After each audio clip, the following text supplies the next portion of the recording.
So let me ask this question first as a warm-up question. Mm. How do I get clothes that are as good fitting as you have? Well, I think it all depends on how you find yourself treating your body. So for myself, I had to kind of learn what styles fit for me, what works best for me based on my body composition. So, previously, years back, I was a little bit out of shape, out of just, finding, yeah, I'll just say out of shape.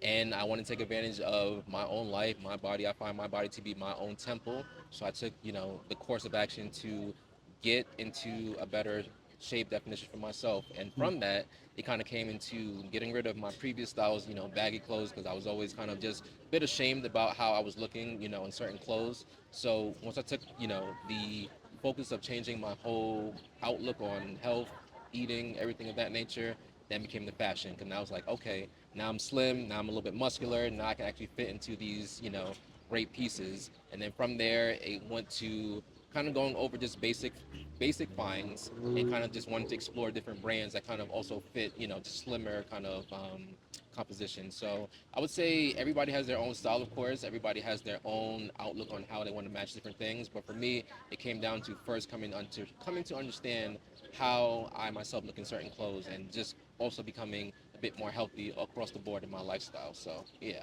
Yeah, I love it. Yeah. All right, three big questions, as you Mhm. know, I've told you. Right. The first question is, what's your story? My story. That's a little vague, but I'll try my best of my capabilities. So, grew up in Bronx, New York. I am from New York. Born and raised, and it has been, a wonderful life up until this point. I will say that my life up until, young adolescence, college age, I had to start understanding how to understand myself as a person. Um, so even though the Bronx raised me, I'm glad that everything it brought to me, it still wasn't enough for what I wanted in my life. That's why I also attribute traveling a lot to, just getting a better understanding of the world. So for myself, my story includes going to college, going upstate, going to Buffalo. That's where I graduated my undergraduate. That's where I also did my master's program as well. And during that time, I would say it was the best years and the worst time of my life as well. Um, yeah, double-edged sword because at the same time, while I was doing all these things, going to college, meeting new people, meeting lifelong friends, modeling, doing all these other things. At the same time, on the opposite spectrum, I was also going through, just a lot mentally as well. Um, Lost a job, living upstate by myself. Had to tap into savings, to the point where a lot of the focus came down to yes, I'm exceeding well in school and college. But at the same time, I don't know how I'm gonna get my next dollar. Hmm. Like I said, lost a job. I want to say at one point, and I was unemployed for I want to say almost a year. So a lot of my focus was just mentally being prepared to understand how can I stay afloat while my savings money is continue to dwindle. Um, so I want to say the biggest thing that I took out of that experience was I also believe that for every man, they need to go through something not catastrophic, but every man needs to go Hmm. through something that really pushes him to really, dig himself out of the mud, I would say. And being unemployed for a year, living upstate by myself, I'll also say Buffalo in comparison to New York City. Out here you get a lot of diversity across the board, but in Buffalo it's not really like that. It's very segregated out there. You can ask anybody that's actually from there; they'll tell you the same as well. Um, so with that being said, I'll also say that I never found myself losing my faith either. I will say that I do stand to believe in God, vehemently. And even though I was going through the worst of times, mentally, physically, trying to find my next meal, I remember even on Thanksgiving for like the year before I moved back to New York City, I never would tell, my family how I was struggling. 'Cause I always found myself saying, I need to handle this by myself. It's my job to handle this. I don't need to burden anybody else with what is taking place. I just remember even Thanksgiving Day, like my meal while everybody was kind of like eating food, my meal was like a can of soup, you know. And I never like put anything against anybody because everybody has their own family. Love that for them, but you know, that's just like one component of what I had to deal with, while going through a year of unemployment. So, you know, Wow. um, and So that was your big adversity. that was a big Is that? adversity. Um, and the high point of that was, once the end of the year came about, I was able to find like a great job. I was able to finalize my own graduate program, finish out my time as a master's student, graduated with honors, 3.97 GPA. Like I Let's said, because go. it was really something, man. Just having the fact that I had, such great, you know, excelling in college while everything else is going downhill in my personal life. So, with that being said, graduating college was like the great point for me in my life. My master's degree as well, because where I'm from, people don't necessarily even get the opportunity to go to college. So, you know, just even getting to that point was just far exceeding for my own self. But I would also say that once I graduated my master's, I told myself I can't be in the same place that brought me so much pain, anguish, over time. So I always thank Buffalo for what it did for me as a person, best and worst times of my life, and brought me to so many people. At the same time, I can't stay in the same place that brought me so much pain. So I had to, as soon as I got my master's degree, I was gone. So, I've been living in New York City for about 2, 3 years now since then.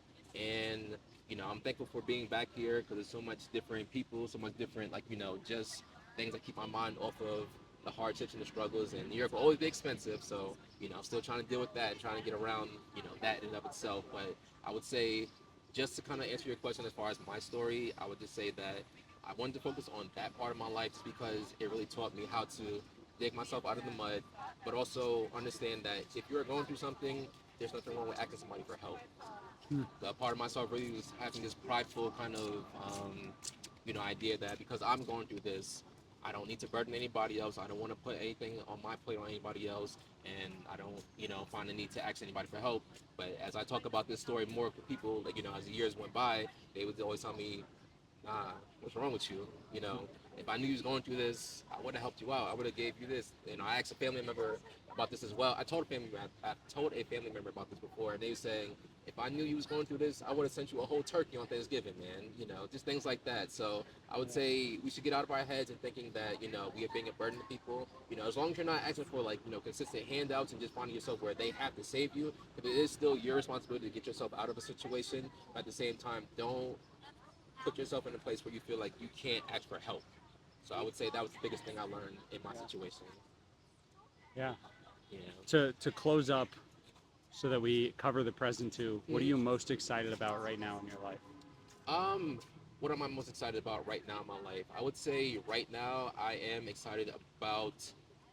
Hmm. Actually, as I think about that a little bit more, that's a little bit more deeper than I actually was first thinking. But I'm in my early 30s right now. Some people say that's young. Some people say that's old. But I'm kind of in the middle with that. So I find I'm young and old. Um, Hmm. what I'm most excited for right now is to kind of just balance out understanding what my 20s brought me as far as just youth, just newfound friendships and people in my life. And right now, I would say I'm most excited for finding a stabilized career to where I can potentially move out of New York City, or if it comes down to it, I love New York City to death, but I'm most excited about finding something stabilized as far as what is next in my life. So I've had, just different ambitions as far as moving to like just the south or just traveling out because over the past few months I've done a lot of traveling as well, whether that be upstate, further out in the country in the southern states, like North Carolina, Georgia, things of that nature, um, Boston, and I would also say that California was my favorite state to visit as well. And another thing that I learned kind of just traveling a lot was the world is so vast compared to what we kind of put it in a bubble here, whether you're just kind of Yeah. local in New York City. And it was really an eye opener to just kind of see the people living in California and all these different places because it makes me say like, wow, like my mind is always on what I get in my own circle right here, but not seeing that there's so many different types of people out there in the world. So I would say right now at this point in my life, I'm most excited about just traveling, meeting new people, meeting like-minded people that have similar ideas, but also just finding myself in my early 30s, just kind of stabilize life to where I can just meet the people that are necessary within my life, people that are important right now. So, I'm not a young adolescent, I'm not like a young adult anymore, I'm not 21. So, things like, finding a wife, stabilized career, all these different things are very important to me, while also stabilizing my faith in God. But at the same time, I would say that right now, I just want to look to understand more about the world. I feel like I've been, kind of just held down to New York City for too long. So now I just want to keep traveling to really understand so many people out there and their stories as well. Yeah. Yeah. This leads me to my next question, the Mm-hmm. second big question, which is what problem in the world is most meaningful to you? Mm. Most meaningful. When you say meaningful, do you mean like how to attack it or something that's very prominent? More like significant or emotionally resonant to you. Mm. There are a lot of problems in the world, right? Like Right. we could spend hours and hours talking about problems in the world. And what I want to know about is the problems that mean the most to you, that are closest to your heart. Um, I would say it's twofold for myself. I have two areas. I would say one, just anything dealing with children. Whether it's them, just dealing with being in foster care, homelessness, or just having access to certain things, or just dealing with things in their own community that don't allow them to have a free flowing access to education. I used to work in education myself, and I found myself having a very direct love for children, especially high school age children. Um, yeah, I really enjoy children. Honestly, that's something that's very like close to my heart. Just helping kids. So I would just say, problems in the world as far as what I see, just access to education. Mm-hmm. But on a higher level, I would say one thing that's very like, prominent within myself is just I don't know, lack of a better word, just focusing on racism. Um, like I said, growing up in New York City, in my community, I found most of the time people that look like myself. Um, I actually went to BMCC, Borough Manhattan Community College over here, before I went upstate to college. And I got a newfound experience kind of seeing how diverse New York City is compared to just seeing people like myself. Hmm. In the How Bronx, you're saying? in the Bronx, right? Yeah. Correct. So I really took a lot of appreciation for what I would see in New York City, just down in Manhattan. Um, however, as life continued and I would kind of go to different places, kind of experience my own life in different areas, especially upstate. I would just kind of see how heightened, you know, um, certain ideas, certain preconceived thoughts and biases are kind of very prominent within certain communities, Hmm. and it kind of also pushed myself to kind of just say like, wow, like it's really unfortunate there's so much racism in the world, especially whether it's towards blacks, whether it's towards Hispanics, whether it's towards like um, just anybody necessarily. But one of the things I kind of just found myself saying is very disheartening. When I see, for example, in Buffalo, as I mentioned earlier, it is for what it is segregated, and it would always kind of blow my mind when I would see like on certain news outlets, like on Facebook, where they would post a story about like black people or like let's say like celebrating Juneteenth. The comments would be down to the core end, just laughter emojis or just comments just saying what are we celebrating this for? Just different commentary like that. Anything related to Black lives would always just be just very ill-mannered kind of Kind of comments, disrespected. disrespected Yeah. in any capacity. And I would see that like very often from like Buffalo, kind of like news outlets, from like people who comment on in those posts. Um, I talked to friends in Albany. They say it's kind of the same thing, where they kind of see the same thing. And I'm not saying this to make a slight towards like any white individual. I'm just kind of going off of what I saw myself, This where is it was just just things that have been happening. Yeah. was just more prominent. So I think also a lot of that comes down to the fact that there's not much opportunity for those that are white within those spaces to kind of interact with people that come from different backgrounds. So what they see is basically what they see from the media or just from you know TV, movies, and they can pick on their preconceived Or biases speculation or even. speculation Yeah. without actually understanding that while the news may try to paint the narrative and picture about what they may believe to be actuality across all individuals, me and you are having a conversation right here, and I'm pretty sure you can just kind of see that at its core I'm a pretty mellow dude. I'm just trying to just speak, have conversations, and just kind of be a figure in society that propels everybody to do what they can. So um, yeah, I would say just putting into effect seeing that has always been something that's kind of always resonated with me, because it kind of always put me in a place to say I don't have any hope for the world, unfortunately, because I don't feel like anything as far as racism can end in my lifetime. Unfortunately, um, still have hope, of course, but at the same time, because it's so prominent, I kind of have that mindset, especially earlier in previous years, that I don't think it's going to change. Because it would take so much education, so much experience, so much, just everybody having to actually understand each other to actually push out these negative, connotations or ideas. But I don't see that happening in my lifetime. So it's, a little disheartening, but I would say racism is, That's an important problem. yeah, for my own self, Yeah. so. So education and racism. Yeah, I Yeah. believe all kids, everybody should have access to education, Yeah. honestly. Because myself growing up in the Bronx, I mean, even for myself, I didn't believe that I would find myself finishing or even going to college, even. And it wasn't until I reached age 21, um, got in control of my life, my health, that I found myself saying the things I want to do, I have to go to college for. And even though I never saw college as this big, thing for myself, it ended up being one of the greatest things ever because not only did I, finish my undergraduate program, get to experience a whole different city and area, it propelled me to go to, a graduate program and finish my master's program. And my teachers, they always say to me, Leon, like, why don't you go for your doctoral degree, like, go for a PhD? Because they said they see it in me. They see, like, the potential for that. And one of my teachers, at a younger age, he told me one thing. I would always tell him, I never really find myself looking into that. I never really find myself looking to do the extra work, and I don't see myself having the possibility to finish out those things. And then he told me one day, Leon, I see the potential within yourself, even if you don't see it, on your own accord. That stuck with me. That stuck with me in my first semester. Ever since he told me he sees the potential in me to what I can't see within myself, I said, you know what? If other people can see it, why can't I see it? Yeah. So I push myself in anything I do in life, and then from there, I always try to make the best effort possible. And like I said, in school, that came to graduating with honors, and then potentially, rolling with the idea of going for my PhD. So that's kind of where I'm at right now as well, to going for a PhD program as well. What a great spot. Yeah. Last big question for you. Mm-hmm.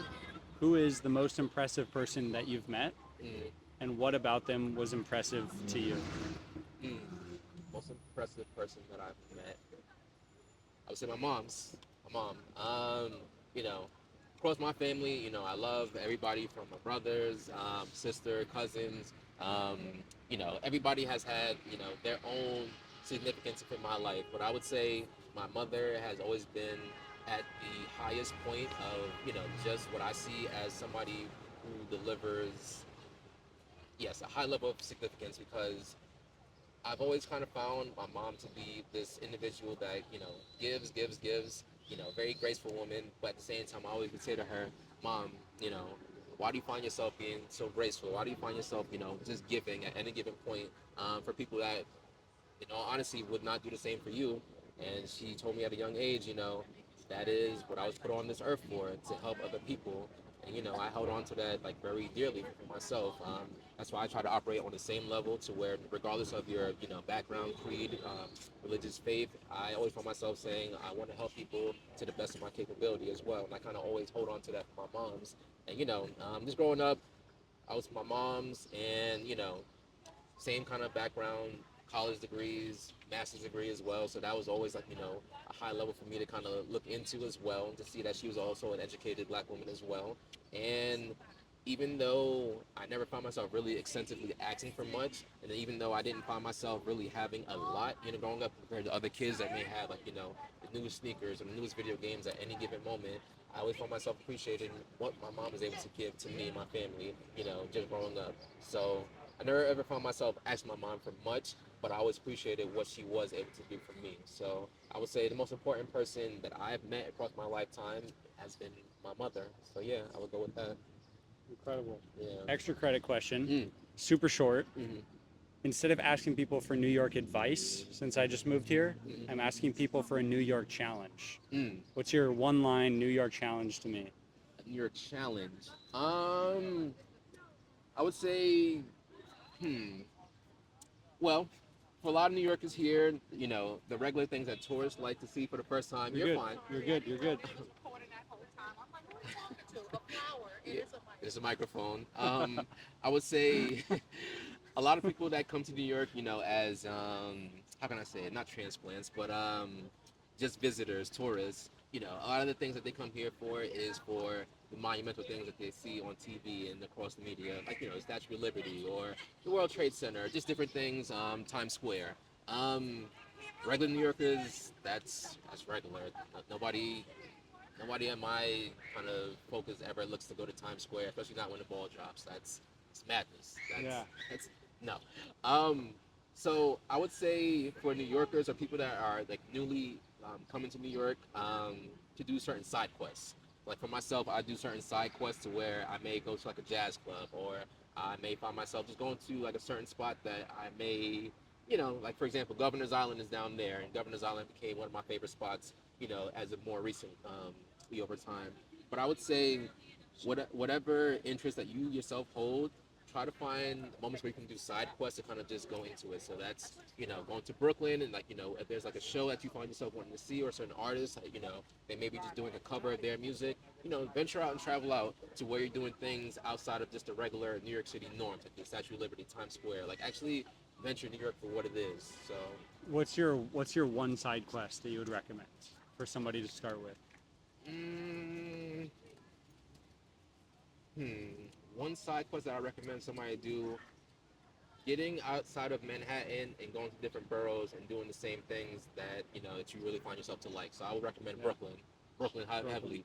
Even though I'm from the Bronx, I really like Brooklyn a lot, honestly. So I would say, I mean, I'm not sure if it's fully answering your question, but I would just say at its core to venture outside of Manhattan. Manhattan has everything, of course, accessibility, food, shops, everything, of course, the Broadway shows. But I would say like the heart of New York in certain sectors comes from getting out of Manhattan and go to different boroughs like Queens, and more significantly in Brooklyn. Incredible. So yeah. Thank you so much. Thank you, What man. was your name? Leon. What was your name? Leon. I'm James. James, nice to meet you again. Nice man. to meet Appreciate you. having me. Thank you. My plan Mhm. is to do a potluck Mhm. with everybody that I've interviewed in all 5 boroughs Yeah. in Central Park when I'm done. Hmm. Can I give you my Instagram so I can send Yeah, you of the course. invite? Yeah, of course. I'll probably do it in a few weekends, Mhm. and it will be everybody, people from the Bronx, people Mhm. from everywhere, and I think it will be a lot of fun as a way of bringing together the city a little bit. Itself. Right.